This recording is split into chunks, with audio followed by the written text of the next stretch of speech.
What do you do when someone crosses a line you never thought existed, especially when you wanted them to? I wasn't naive. I knew the way Jason looked. At me had changed at first, it was subtle too. Subtle to call out a glance, that lingered a laugh that landed. Differently, I told myself it didn't mean anything. But then came the moment the second my brother left the room, and Jason's eyes dropped slow and deliberate to my chest, like he'd been waiting for us to be alone. He sat next to me without asking his thigh, brushed mine, and I felt it, the shift, that breathless weight of something inevitable. "You know I've wanted this, right?" he whispered. I should have said no, but I didn't. And that was the moment everything in my life quietly, irrevocably began to unravel. Darren, 25, semi-employed, and stuck in a house that still smells like the childhood I've spent years trying to outgrow after a brutal breakup and a job that crumbled beneath me, faster than my pride. I came back home to figure things out, or at least that's what I told myself. My brother Chris wasn't thrilled, but he made room. That's kind of his thing, always the steady one, the fixer. He's a year older than me, but sometimes feels decades ahead. He has his life mapped out in bullet points. Good job, gym routine, loyalty to those he calls family. And for as long as I can remember, that's included Jason Daniels, Chris's best friend, since they were gawky hormonal teenagers with cracked voices and skateboards. I grew up with him in the background, always just out of reach. He was the guy who showed up to family, cookouts in backwards caps and too much. Cologne, the guy who made our mom laugh with his dumb impressions, the guy who never saw me as more than Chris's kid sister until he did. I noticed it one afternoon in the kitchen, sunlight slanting through the blinds, making patterns on the floor. I was rinsing dishes and he handed me a mug. Fingers brushing mine just a beat too long. I looked up and there it was, that flicker, that unspoken question in his eyes, a new kind of awareness. I told myself I was imagining it, that I was projecting needing attention in a house where I was just asterisk, back star, just asterisk, broken star. I told myself it was innocent. But the tension grew in quiet ways. He'd stay longer after hanging out with Chris. He'd find excuses to talk to him, compliment my cooking, ask about my writing. Like it mattered. He'd stand a little too close when we spoke, like he was listening, with more than just his ears. And I let it happen. I let it bloom in the space between right and wrong, between what I should want, and what he craved in the loneliest corners of myself. My parents were out of town that weekend. Chris and Jason had made plans to watch some UFC fight, and I'd half-heartedly agreed to join.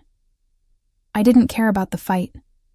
I just didn't want to be alone in my room, spiraling into the quiet again that night when Chris ran out for beer and wings. Jason stayed. We sat on the couch, the soft hum of the TV filling the silence. The air felt different, weighted. The kind of silence you don't speak into. You just feel. Then the door closed behind Chris, and Jason looked at me like he already knew what was going to happen next. Jason didn't move. Right away, he just looked at me, eyes steady like he was weighing. Something like the air between us had turned into a dare. The hum of the TV kept playing behind us, but I couldn't hear a thing beyond the rush of my pulse. He leaned in, resting his forearms on his thighs, his voice low and even. "You know, I've wanted this, right?" My breath caught. I should have laughed. Should have rolled my eyes and asked what the hell he was talking about. Should have reminded him that I was asterisk, Chris's sister star, that there were boundaries you didn't cross, no matter how lonely you were, no matter how badly you wanted to be touched instead. I stared at him. My mouth went dry. My heart, traitorous and stupid, pounded louder. "Jason," I said, but it came out more like a whisper, a warning that didn't really mean stop, more like asterisk. "Do you realize what this will do, asterisk?" He reached out and tucked a strand of hair behind my ear. His knuckles brushed my cheek. "Tell me, Togo," he said, voice even softer now. "And I will." But I didn't. I let him kiss me. It wasn't desperate or rushed. It was slow, almost reverent like he'd been. Waiting a long time and didn't want to mess it up, his hand slid up my leg, and when mine found the back of his neck, it was over. The decision had already been made. My knees parted without thinking, my body moving ahead of my guilt, and then the sound of tires on gravel. We broke apart instantly, the panic slamming into him like a bucket of cold water. I scrambled to my feet, my hands shaking. Chris, I breathed. Jason nodded already, standing, running a hand through his hair. His chest was rising and falling hard, his jaw tight. I should go. Say I forgot. Something in the truck. I nodded, heart still racing, and slipped out of the living room like nothing had happened. I could hear Jason open the front door, just as Chris's keys jangled in the locked inner movie. Laughter, it was also normal. But I couldn't stop thinking about the weight of Jason's palm on my thigh, the heat of his breath on my neck, the way I wanted it more than I wanted to be. Good, the next few days were torture. Jason didn't call, didn't text when Hekame over again. He barely looked at me, sat across the room, laughed a little too loud at things that weren't funny. It was like it hadn't happened at all, except that it had one night when Chris went to the gym.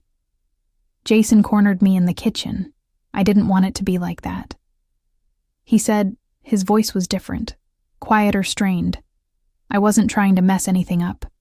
I crossed my arms, needing something, anything, to hold on to.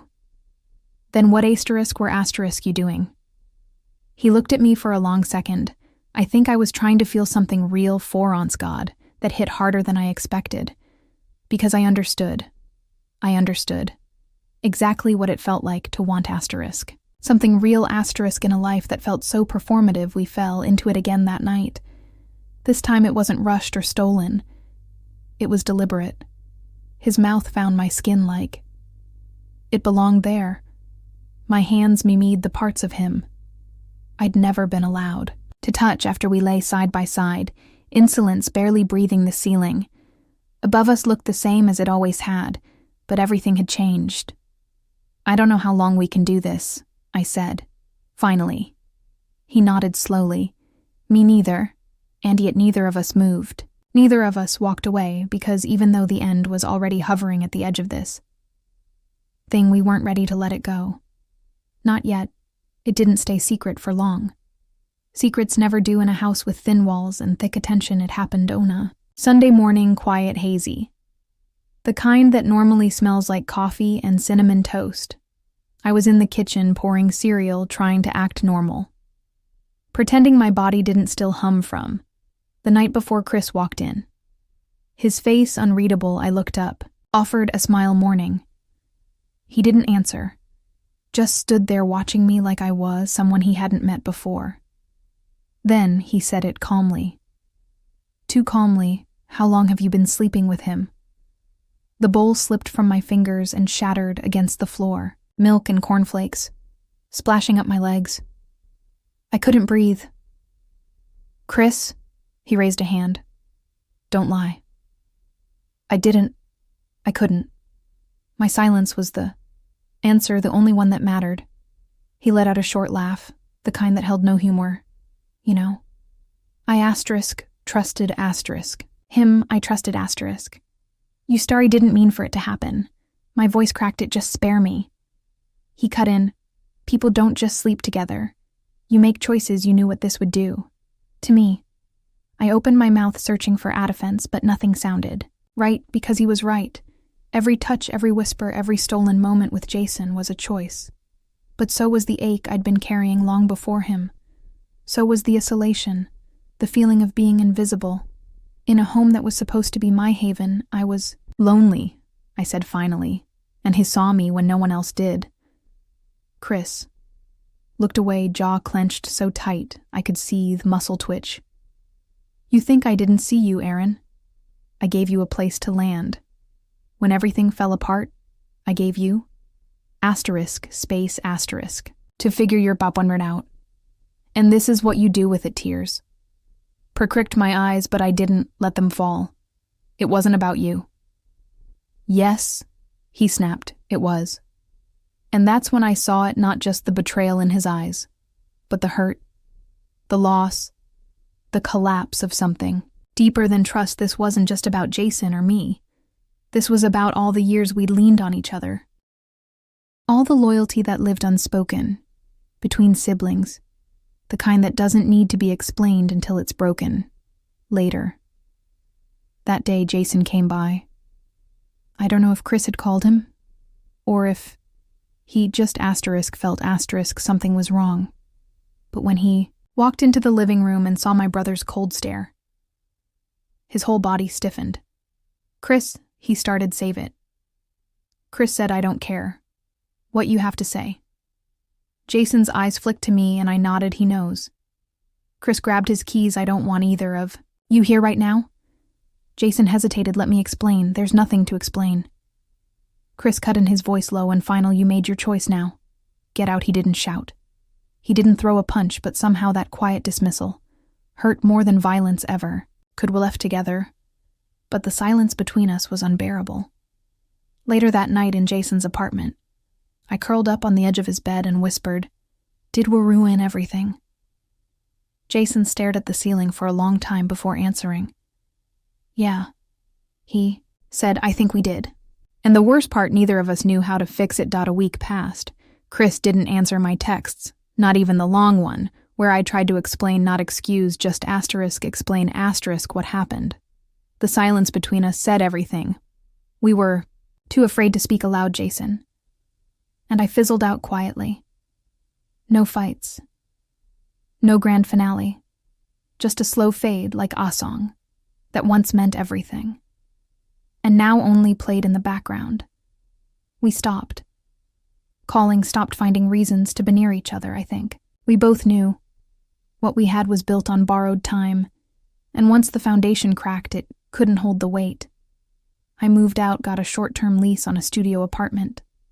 Across town, it was tiny and drafty, and smelled faintly like old wood and forgotten dreams.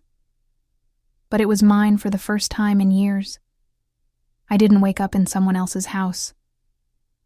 Sometimes, late at night, I'd think back to that moment, the second Jason looked at me after the door shut behind Chris, that flicker in his eyes, that invitation, and how in one heartbeat I had said yes, without ever opening my mouth.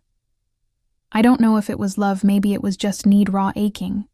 Need to feel, desired to feel, seen start to matter, but it cost more than I thought it would.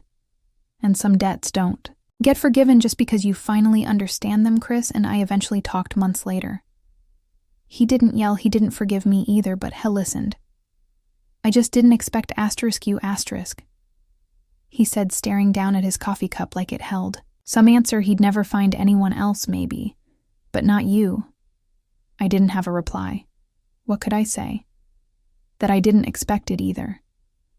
That I hated myself for it, that sometimes love and loneliness look too much alike in the dark. I carry that moment with me. Now, not like a wound, but a scar. A reminder some lines once crossed don't disappear. They become part of you, and all you can. Do is decide what kind of person you're going to be after.